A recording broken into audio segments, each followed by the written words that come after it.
A leader in jail and a movement labelled as terrorists. Nigeria's government bans the country's main Shia Muslim organisation.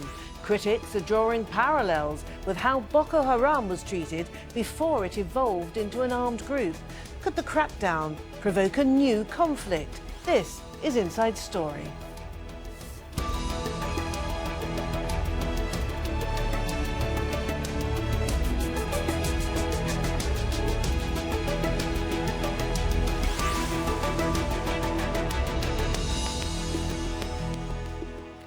Hello and welcome to the programme. I'm Martine. Now, it's been banned by Nigeria's government, labelled a terrorist organisation. The Islamic Movement of Nigeria, the main Shia Muslim group there, has had a tumultuous past few days. Leader Ibrahim Zakzaky has been in jail for the past 4 years, ever since 350 of his followers were killed in confrontations with the security forces. In protest, demanding his release last week, at least 20 people were killed. Supporters say Zakzaky's health is failing and he needs medical care abroad. A court is due to decide next week whether to free him or not. Observers say the government is handling this Shia group in a similar way to Boko Haram. Its leader died in police custody 10 years ago, and a decade of killings, kidnappings and bombings has followed. Right, let's speak to Ibrahim Musa, who's president of the Media Forum of the Islamic Movement in Nigeria. He's joining us now from Kaduna in the northwest of the country. Thank you very much indeed for talking to us. Now your group has been branded as terrorists. What do you propose to do?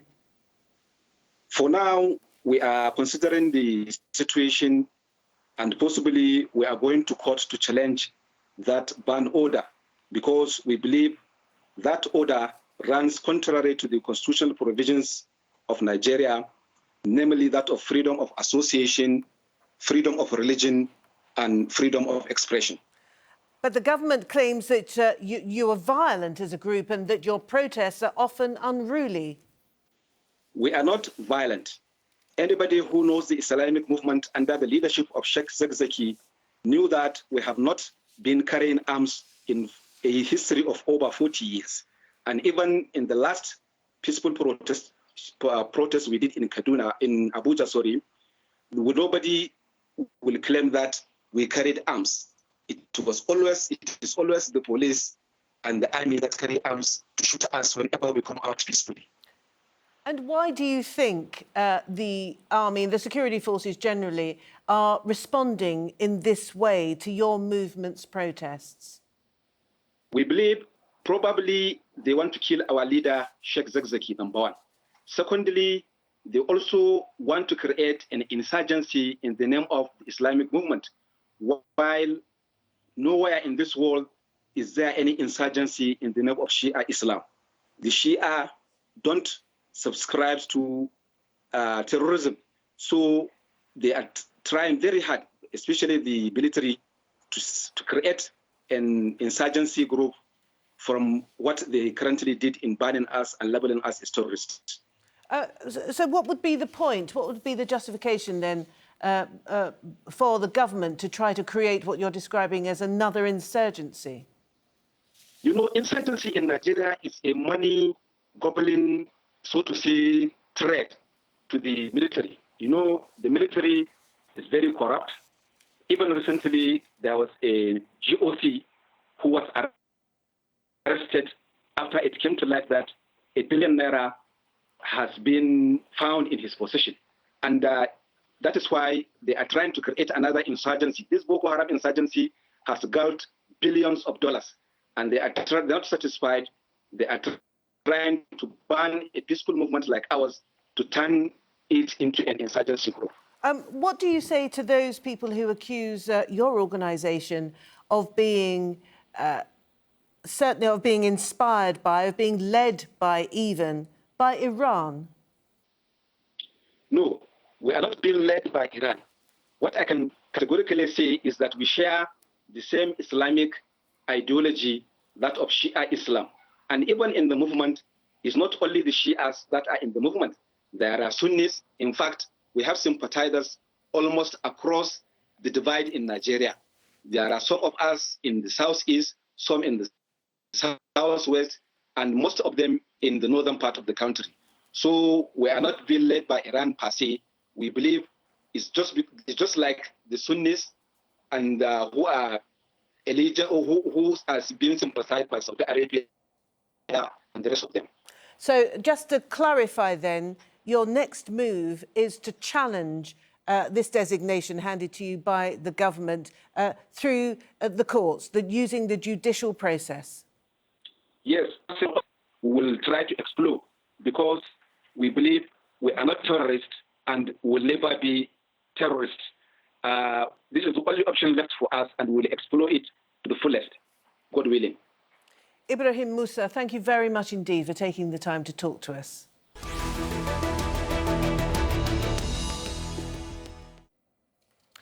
Right, let's introduce our panel now. Joining us from Cambridge in England, we have Matthew Page, an Associate Fellow with the Africa Programme at the International Affairs Institute, Chatham House. In Nigeria's capital, Abuja, we have Anyete Ewang, Nigeria researcher with the international organisation Human Rights Watch. And in the English city of York, we have Ini Dele Adedaji, a researcher at the University of York. Thank you all very much indeed for joining us. But can I start with you, please, Anyete, in Abuja. You represent Human Rights Watch, and you are not at all impressed, are you, by the government's decision to ban the IMN, this Shia organisation of Nigeria? Thank you very much for having me. I think that there's been many reactions to the decision, which came on July 26th, on last week Friday. And the one thing that we're taking away from it is just the threat that it poses to a group of people who have fundamentally guaranteed rights to practice their religion, to associate with one another, and to express themselves freely. Now, we understand that the authorities, as the main government that is charged with protecting law and order in society, must do its best within the confines of law to ensure that there is peace and security. But we find that this move by the authorities, this judgment, this wide sweeping judgment by the courts goes beyond that. It does not present legitimate basis on which a group or religious movement such as the IMN can be banned, especially because many of the allegations are based on criminality by members of the group, which, you know, there are provisions in our laws, there are provisions in our statutes for the authorities to take on if such allegations were found true. And Matthew, in Cambridge, do you think that the government is circumventing, if you like, certain procedures which, in a rules-based and a legal environment, should be observed before such an action is taken, like banning a religious group? Definitely. But Nigeria has long taken this approach to elements in its society that are troublesome for the government or that cause unrest and use a heavy hand and often commit gross violations of human rights in trying to control them. So in a way, the mentality of the Nigerian state in terms of its own internal security is very much a mindset reminiscent of Nigeria under military rule, so before the 1999 return to democracy. Right. And of course, we have a president now who is a former military ruler and has that mindset. Absolutely. And coming to you, Ini, in York, I mean, you've done extensive research, haven't you, on the Boko Haram movement and the phases through which it went. Are you seeing these parallels in terms of the way the Buhari government is handling the IMN compared with Boko Haram in the early days? We've already outlined the possibility of a movement's leader being detained and possibly dying, as happened with Boko Haram. Thank you. I think in terms of the extrajudicial measures being taken by the Nigerian government and its security forces against movements that choose to express their right to dissent against the government, yes, I do see the comparisons. The comparisons can be made, but then I also think that it's unfair to compare the IMN to the Boko Haram sect, which I think is an easy a juxtaposition that that many make when they think about the IMN or when they talk about the IMN. The IMN, I don't believe, is a violent movement. It's a troublesome movement, for lack of a better word, and it is an unorthodox movement. But I don't see it as being exactly like the Boko Haram sect. Right. And so, Matthew, if the IMN's nuisance value, is it just a matter of the fact that it represents a much smaller branch of Islam against the more dominant Sunni branch, which, of course, is followed by a good 40 to 50% of Nigerians countrywide? Well, it's an interesting question. I mean, I don't think this is just about Islam. I think that, this particular sect, the IMN, has a very strong presence in Kaduna State, which is run by a governor who's a key ally of the president.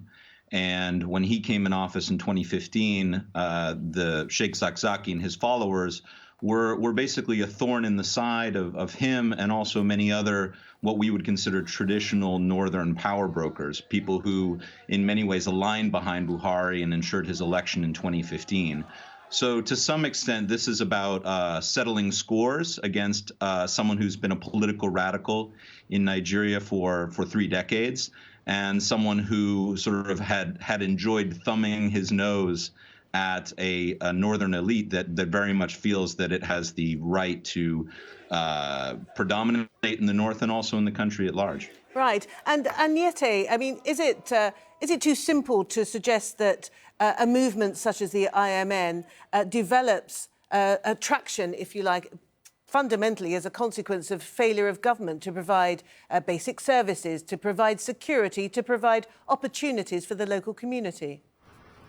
Well, I think that for a group like the IMN that is they've come together based on some of their fundamental ideologies, and you see this when you talk to members of the group.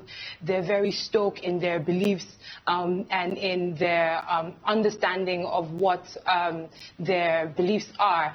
I think that it is more around their understanding and their strong beliefs as Shia Muslims, and taking it as far as saying it is as a result of a lack of government services, a government presence in many societies, as is usually the case when discussing issues around the Boko Haram insurgency. I haven't seen that play out. It is not the sense that I've gotten. I think fundamentally people are allowed to come together in their beliefs, come together and associate to really push, whatever understanding of the ideologies that they have, and this is what we've seen play out with the IMN.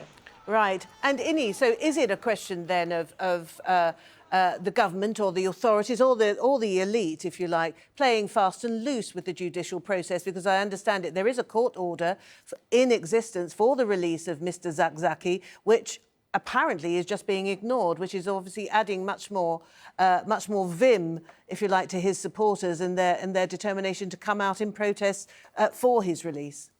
Absolutely. And as just echoing what Matthew said earlier, we have a government that pretends to be or one that performs being democratic, but then when it comes down to obeying the rules handed down by the courts, it just easily flouts them. And for about 4 years now, if I'm not mistaken, the courts have allowed, said this man is Ibrahim Zakzaky is suffering from failing health and can be released and should be released on bail, and yet the Nigerian government has refused to allow for the release of Ibrahim Zakzaky without any rational or justifiable ethical reason for doing this. Right. And so yes.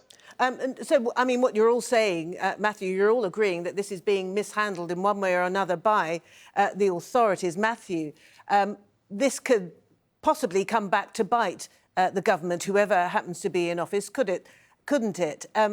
Do you see that this could provoke perhaps another uprising, a more ominous uprising, akin to what the country in the northeast is experiencing, for the most part, from Boko Haram. That's right. And I think what Nigeria's security leaders sort of fail to understand is that their approach, their sort of force-centric approach to resolving these types of internal security threats, whether it be something very, very serious and sinister like the precursor to Boko Haram, or whether it be more of a nuisance threat that has the potential to turn very, very nasty if mishandled, is not productive. And so until this sort of mindset changes in terms of how the state tackles these internal security threats, whatever they may be in Nigeria, then they'll continue to sort of fester and escalate and spin out of control. And so really how the state handles these security threats is incredibly important, and the approach needs to be more nuanced. It needs to involve, socioeconomic development, touching on the challenges, the poverty challenges that you mentioned earlier. It needs to involve policing. It can't just involve soldiers going in periodically and killing everyone when a situation gets out of control. Right, and yet, I mean, in terms of the security forces' responses to these protests that have been pretty sustained, haven't they, for much of the past 4 years, would you say that they have been overzealous? Would you say that they've been heavy-handed and obviously resulting in deaths? What should happen, therefore? Well, we've seen that they've certainly used excessive force in their policing the processions and the protests of members of the group. You mentioned in 2015 that over 300 members of the group were killed, and this has continued. There's been a violent response to activities of the group, whether in Kaduna or here in the capital city, Abuja. Just last year, we saw at least 42 members of the group killed when the authorities opened gunfire against their procession. Now we've called for accountability for these deaths. We've called for the security forces to carry out, investigations and hold all members of their forces who have been found to have used excessive force accountable, but these calls have gone unheeded. There's been no indication that the authorities are going to respond in the way that they should, but we've rather seen that the crackdown has continued. We continue to make these calls, and we continue to impress on the government for them to understand that accountability is really one of the only things that will bring this situation that they're trying so hard to bring under control really under control. And Ini, there are those suspicions, even allegations, that conflict of whatever degree between a Shia group and a Sunni majority could have echoes far beyond the borders of Nigeria, far beyond the borders of West Africa, in fact, and even have resonance in the Middle East. Suggestions that Iran backing the Shias and Saudi Arabia backing the Sunni population could be actually actively stoking this up. Is that a theory that you would subscribe to? Not so much, no. It's a theory that I've heard myself, but it's one that at the moment I'd like to probe into deeper before deciding whether or not I fully subscribe to it or not. But so far, what the evidence we have on ground says is that there's nothing to show that there's an Iranian backing of the IMN movement per se. What we have seen so far is a Nigerian government that's shown a high level of intolerance and hostility towards the Shia Muslims in northern Nigeria, particularly the Islamic Movement of Nigeria, and exaggerates any form of protest by this particular group, or any form of dissent or vocal dissent against the government as being a sign of trying to overthrow overthrow the government, or some sign of an Iranian collusion or something of that sort. And I think these conspiracy theories only help to give more fuel to the government's rationalization of its heavy-handedness and its heavy-handed tactics against the IMN. Right. OK. And Matthew, what do you think about that? Because, of course, Mr. Zakzaky apparently was inspired by the 1979 Iran revolution and indeed spent time in Iran, where he converted to the Shia branch of Islam. I mean, what do you think about outside involvement? Yeah, I agree with Inni broadly. I think that, this is somewhat of a superficial connection that exists. I mean, certainly over the years, Iran had, from my understanding, talking to people on the ground in Kaduna and people who've studied the group in depth, is that that the ties are fairly weak and involved small amounts of money that Iran sent to Zakzaky that he essentially used to build what I would call sort of an oversized soup kitchen in a very poor neighborhood of Zaria, in which he was able to build sort of a grassroots movement, almost a peasants' revolt, if you will, against sort of the upper echelons of northern society. And what we've seen is that real frustration boil over into open antipathy towards the Nigerian secular state. And while, of course, I think, when we talk about Boko Haram and the IMN in terms of groups and their beliefs and their activities, I think it's really apples and oranges. Where the similarity exists is the degree to which the approach of the Nigerian state towards these groups has pushed them farther and farther towards in the radical and violent direction. And Nyete, the IMN have said to us that they're going to challenge this. They're going to use all of their resources to try to take this through the courts, through the judicial system of Nigeria. Do you think that they're likely to receive a fair hearing? Do you think that they're likely to be able to get themselves taken off this terrorist list? Well, I do hope that the authorities afford them a chance to state their case and get a fair hearing. They have a right to a fair hearing and they deserve to be heard. I mean, the court order that was granted was based on an application called a motion ex parte that was brought by the authorities. That application, by its design, does not allow for the respondent to be represented in court to state their case. Usually this is done in emergency situations to ensure that the status quo of a particular matter is not changed, or just to ensure that there is no further violation and there's no further damage. But since this order has been granted, I'm hoping that the authorities give them a chance to come on notice and to state their case as they deserve to, and to appeal this court order if that's what they deem fit. Right. Now, we are running out of time, so, Inni, I'd like to come to you just for a very brief comment, if possible, and that is that the courts have deferred this bail hearing for Mr Zakzaky. Apparently it's going to be August the 5th. How important is that day likely to be, then, for the immediate future of the group and for peace and order in Nigeria?